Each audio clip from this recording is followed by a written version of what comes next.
Seiko just released one of the best looking dress watches in ages. On top of that, we have new awesome models from Citizen, some new releases from IWC, Zenith, and many others. My name is Oleg, that right there is Mr. Bond, and this is a weekly YouTube show where we talk about the latest watch releases. So let's begin this episode by talking about Breguet and their new Type 20 chronograph 2075. Breguet is celebrating 250th anniversary, and we already got some pretty awesome releases from them in the past few months. Now there is this new Type 20 chrono. The Type 20 chrono is a legendary watch. It was originally commissioned in 1950s by the French Air Force. Breguet was among a few other watch companies that were contracted to deliver these watches. Over the years, we got a few different versions of this chrono. The most familiar one is probably the one from 2023. However, that was an automatic watch. Now for this year, we got a couple of manual wind watches in gold cases. Arguably, these watches feature a much friendlier watch dimensions. They're about 38.3 millimeters in diameter, 13.2 millimeters in case height, as opposed to 42 millimeter diameter on the previous version and the 14.1 millimeter case height. Of course, a lot of the reduction in the case thickness was due to the movement. These ones are powered by the caliber 7279 or 7278 manual wound movements. They both beat at 5 Hz, in other words 36,000 vibrations per hour, and they both feature about 60 hours of power reserve. The difference between the two is really the countdown on the chronograph. One of them features 15 minutes, the other one features 30. The black version, that's the version that features a 15-minute countdown on a chrono. That's also the version that's not a limited edition. This will be part of the standard catalog. The other version with a silver dial and blue accents, that's the limited edition, and that's the one with the 30-minute chronograph. So the limited edition, as I said, is 250 pieces and is priced at 38,000 Swiss francs. The other one, the standard edition with the black dial, is priced at 36,500 Swiss francs. Next, let's talk about a couple of new Zenith Defy models. We got the Extreme Diver as well as Defy Revival Diver in Shadow editions. Shadow editions, Night editions, the Blackout editions usually all mean the same thing, black cases, and in this case it is exactly what we're getting. I believe last year Zenith introduced this new Defy Extreme as well as the Defy Revival, and both of these watches got a bit of a mixed review, a bit of a mixed reaction from the watch community. I personally don't really mind the Defy Extreme. I think that watch looks attractive enough. However, the Defy Revival, I don't really understand who this watch is for. It's supposed to be kind of a unisex watch, but I don't see too many ladies going for something like this. So this new release from 2025 is essentially the same watch. So first let's talk about the Extreme Diver. It comes in a 42.5 millimeter diameter. It's about 15.5 millimeters in case height. So the same dimensions as the previous release. However, this one is in a microblasted titanium case as opposed to the stainless steel case.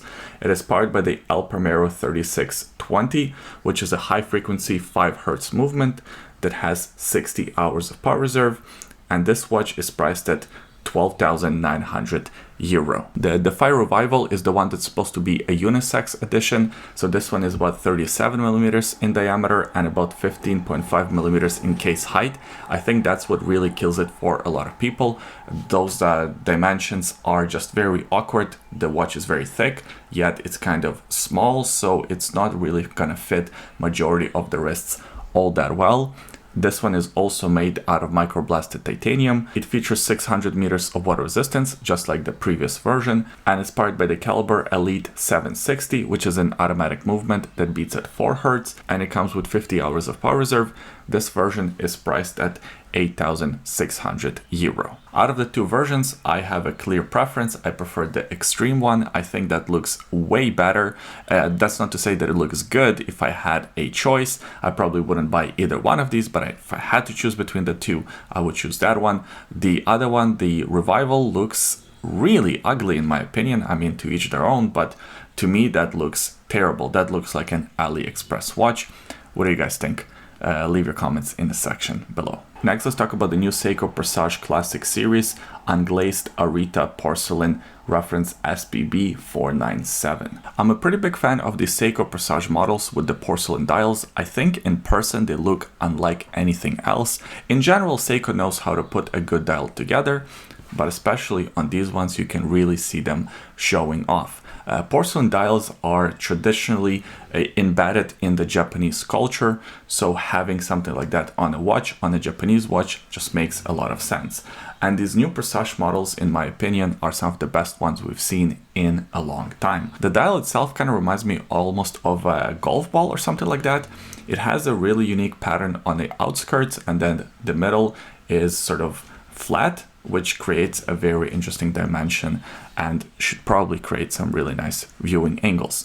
In terms of the case, it's made out of stainless steel. It features 40.6mm diameter and it's about 12.5mm in case height with 100 meters of water resistance and a sapphire crystal. This watch is powered by the caliber 6R51 in-house automatic movement that beats at 3 Hz, and it comes with 72 hours of power reserve. Seiko models can sometimes be a bit divisive. Of course, everyone has their own design preferences, but I don't think too many people would disagree with saying that this is a very good looking watch, especially if you have seen one of these porcelain dials in person.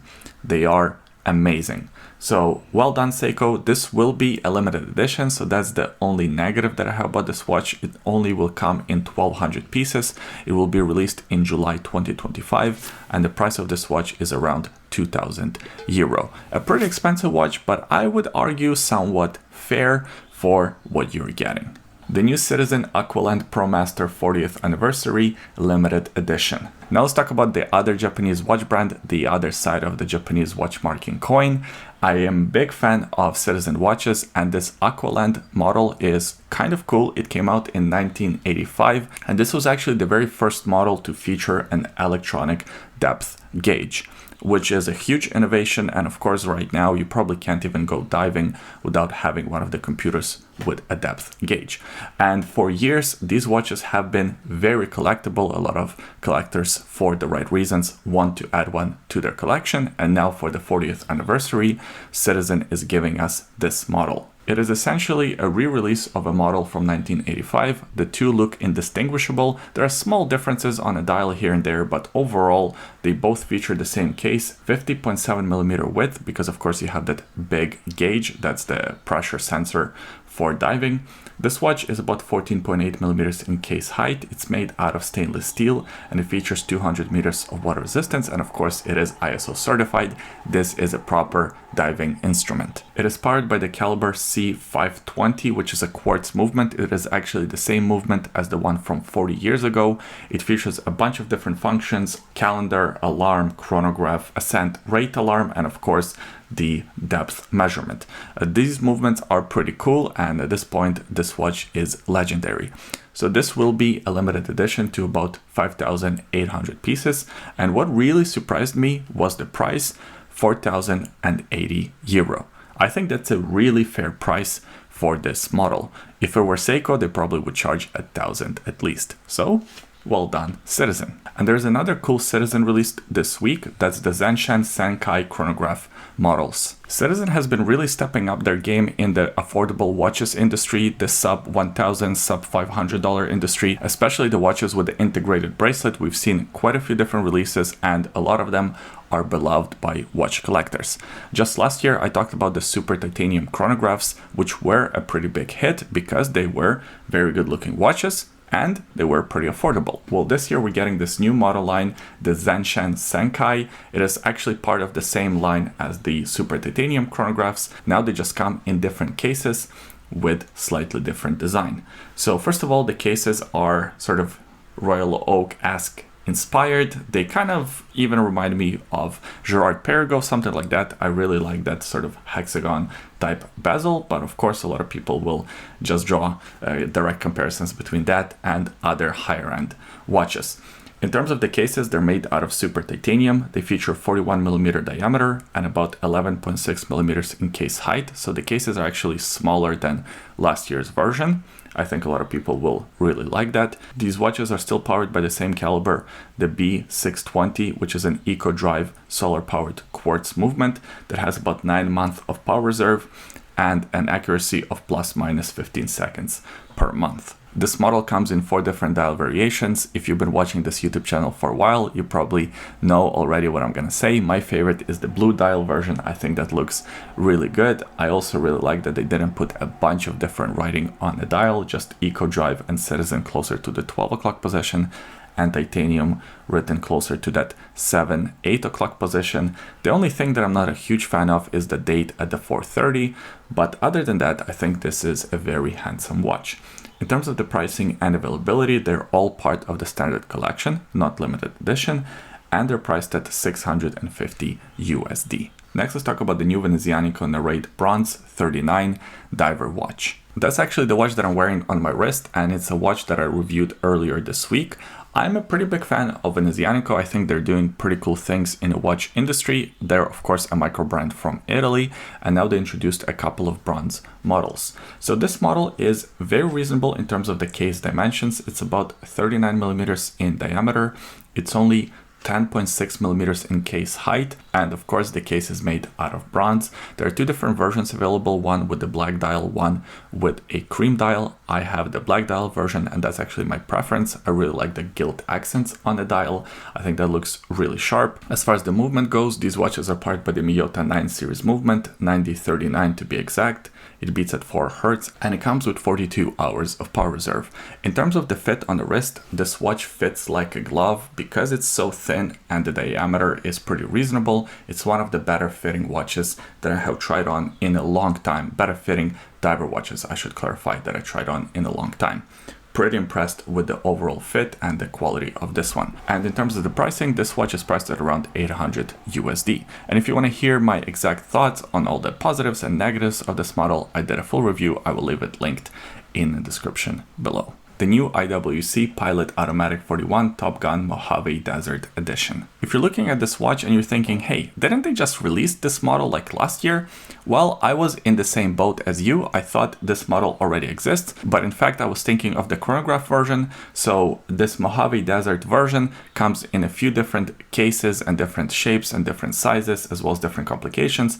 And now it will be available in the 41mm Pilot watch, the Top Gun edition, if you will. This watch is pretty much exactly the same as last year's release of the white ceramic case one. It still comes in a 41mm diameter, 11.4mm case height, and it is still made out of ceramic, but a different color of ceramic.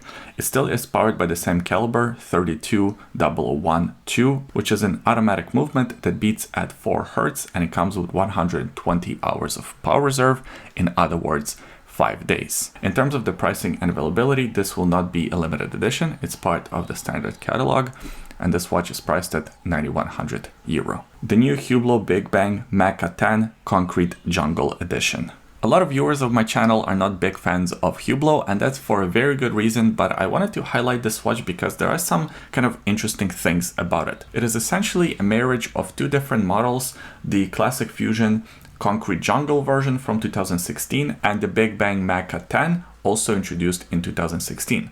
Now, what's cool about this watch and the reason why I wanted to include it is because the case is actually made out of concrete. When I first read that, I was like, that can't be it. But according to the articles, to the press releases, to Hublot's website, it is made out of concrete, which is super unique. Again, when I heard the name, I just thought that the color scheme was referring to the concrete jungle nature of this watch. I didn't realize that it was actually made out of concrete. That's kind of interesting. The rest of the watch comes in pretty much the same dimensions as the Big Bang Mecha 10. It has a 44mm diameter, 15.3mm case height. It still features 50 meters of water resistance, and this one is powered by the caliber HUB 1201, which is an in-house automatic movement that beats at 3 Hz, and it comes with 10-day power reserve. The watch will be part of the standard catalog. It's not a limited edition, and it is very expensive, $34,000 US. And that's it for this week's watch releases. I hope you enjoyed the video. If you did, please give it a thumbs up, subscribe to the YouTube channel for more videos like this in the future, and leave a comment in the comment section below. Let me know what releases stood out to you. I always enjoy reading your comments, and I try to read every single one of them. Somebody suggested for me to do a poll at the end of these videos to see which watch you like the most, kind of voting. I haven't had time to look into it yet. I didn't even know that I can set up a poll, so I'll try to set it up for next week's video, or if I figure it out, I'll set it up for this week's video. I'm not sure yet, but essentially there will be a poll at some point, somehow, I guess, I hope. Anyways, thanks for watching this video all the way until the end. I really appreciate it, and we'll see you next time. Bye.